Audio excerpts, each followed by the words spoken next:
Hello friends, आज मैं आपको एमएससी और बीएससी का स्पेक्ट्रोस्कोपी का एक बहुत इम्पॉर्टेंट टॉपिक पढ़ाने वाली हूँ जिसका नाम है X ray diffraction and Bragg's law. ठीक है, ये टॉपिक बहुत ही इम्पॉर्टेंट है बीएससी के लिए भी और एमएससी के लिए भी। हर बार इसका क्वेश्चन आता ही आता है। ठीक है, X ray diffraction is a technique used for structural determination of any crystalline substance. मतलब एक्सरे डिफ्रैक्शन क्या है? एक्सरे डिफ्रैक्शन एक ऐसी टेक्निक है जिससे हम किसी भी क्रिस्टलाइन सब्सटेंस का स्ट्रक्चर डिटरमाइन कर सकते हैं। इट मीन्स मतलब कि हमें पता भी नहीं है कि ये सब्सटेंस क्या है। हमें कोई क्रिस्टलाइन सॉलिड दिया गया है बट हमें पता ही नहीं है कि ये सब्सटेंस क्या है, पर तब भी हम क्या कर सकते हैं, उसमें से एक्सरे को पास करा के उसका स्ट्रक्चर डिटरमाइन कर सकते हैं। ठीक है, ये X ray determination it is based on the concept of Bragg's law. मतलब कि ब्रैग्स लॉ जो है वो इसी का ही एक एप्लीकेशन है, या फिर हम कह सकते हैं कि ये बस इसी के कंसेप्ट पे बेस्ड है। W.L. Bragg 1913 showed that scattered radiation from a crystal behaves as if the diffracted beam were reflected from a plane passing through point of the crystal lattice in a manner that makes these crystal lattice planes analogous to mirror। देखो, मैं आपको इसको simple भाषा में समझाती हूँ। क्या होता है, मान लो ये एक हमारा क्रिस्टल लैटिस है। ठीक है, ये हमारा एक क्रिस्टल लैटिस है। यहाँ से एक रे इसके ऊपर डाली जाती है। तो जब ये रे डलती है तो ये क्या होता है, ये जिस एंगल से आई होती है ना, ये उसी एंगल से बाउंस बैक हो जाती है। तो ये ऐसा शो होता है कि ये जैसे कि जो स्कैटर्ड रेडिएशन है वो एक डिफ्रैक्टेड रे की तरह बिहेव कर रही हो, जो इन दोनों को एक दूसरे की मिरर इमेज जैसा दिखाते हैं। जैसे देखो, ये इंसिडेंट रे है, थीटा एंगल से आई है, और ये डिफ्रैक्टेड रेज हैं, ये सेम एंगल बनाकर जा रही हैं।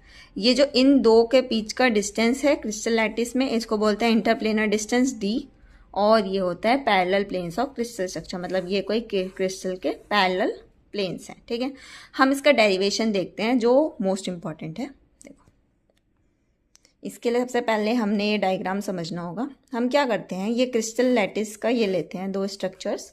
ठीक है, इस पे दो रेज डालते हैं। यहाँ से हमने x1 डाली, ये x2 डाली। तो जब हम इस पे x1 डालते हैं तो क्या होता है, ये इसी एंगल से डिफ्रैक्ट हो जाती है। इधर से ये डिफ्रैक्ट होती है और पीछे अपनी थोड़ी इमेज छोड़ देती है। ऐसे ही ये x2 यहाँ पे डलती है, ऐसे डिफ्रैक्ट हो जाती है। ठीक, तो हम क्या करते हैं, suppose a beam of X rays falls on the crystal. Suppose करो एक्स रेज की बीम क्रिस्टल पे डल रही है at glancing angle theta angle पे। Then some of these rays will be reflected from the upper plate at some angle. तो ये जो है कुछ रेज रिफ्लेक्ट हो जाएंगी अपर प्लेन से ही। ठीक है, ये पॉइंट्स कंसिडर कर लिया हमने। यहाँ पे हमने बीच में थोड़ा पैरेलल बना दिया जिससे हमारी डेरिवेशन ईजी हो।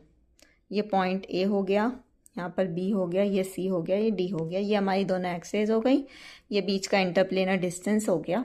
ठीक है, अब देखो, so here angle will be, angle A D B theta था और angle C D B theta है। देखो, angle A D B theta हो गया और एंगल सी डी बी ये भी थीटा हो गया।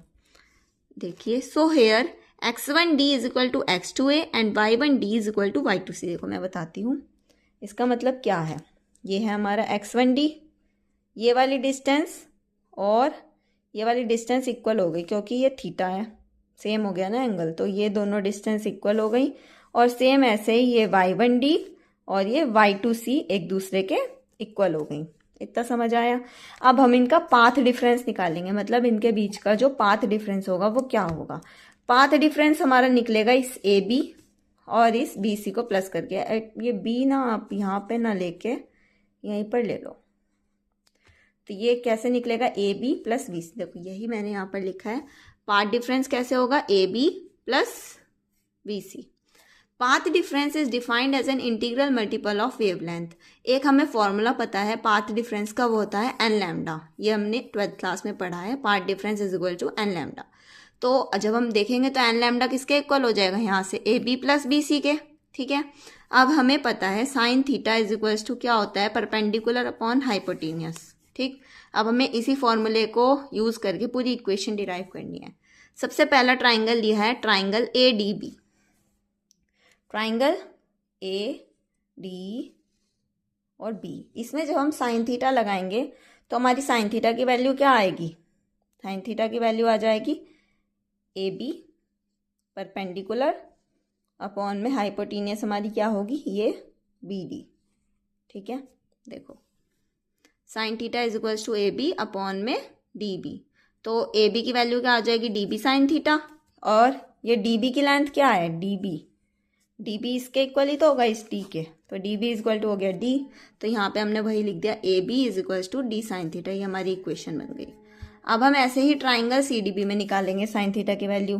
ट्राइंगल सी डी बी में, ट्राइंगल सी डी बी में साइन थीटा की वैल्यू क्या आ जाएगी? सी बी अपॉन में डी बी, लिख दिया सी बी अपॉन में डी बी। तो C B is equals to हो जाएगा D B sine theta. C B is equals to वही डी बी की value small D, D sine theta, ये होगी 5। अब हम क्या करेंगे? देखो ए बी और सी बी की वैल्यू हमारे पास आ गई, हम इसको इक्वेशन 3 में रख देंगे, ये A B plus B C. तो हमारा हो जाएगा n lambda is equals to D sine theta plus d sine theta. तो n lambda is equals to 2d sine theta. इसको ही बोलते हैं हम ब्रैग्स की इक्वेशन। यही इक्वेशन थी जो ब्रैग ने डिराइव की थी। Equation 6 is called as Bragg's equation. इसमें हमारा n होगा ऑर्डर ऑफ डिफ्रैक्शन, मतलब कितने ऑर्डर पे डिफ्रैक्शन, मतलब कितने डिफ्रैक्शंस हुए हैं। लैम्डा हो जाएगा हमारा वेवलेंथ ऑफ एक्सरे, एक्सरे की जो भी वेवलेंथ होगी।